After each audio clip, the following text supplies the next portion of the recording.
Sveiki, išbaigta terasa L formos, spalva Pizarra Grey, matmuo 60 ant 1,20 m, langai antracitas, fasadas baltas, spalva Pizarra Grey labai puikiai atsimuša, iškart išryškėja visi namo kontūrai.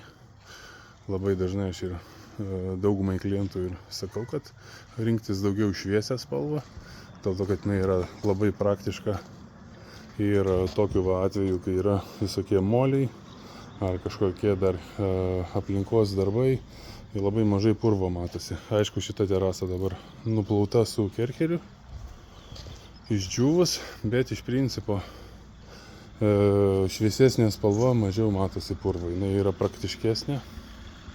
Štai pilnai išdirbtas produktas, kaktų aukštis apie 22 cm, o čia nuo trinkelio 20 cm.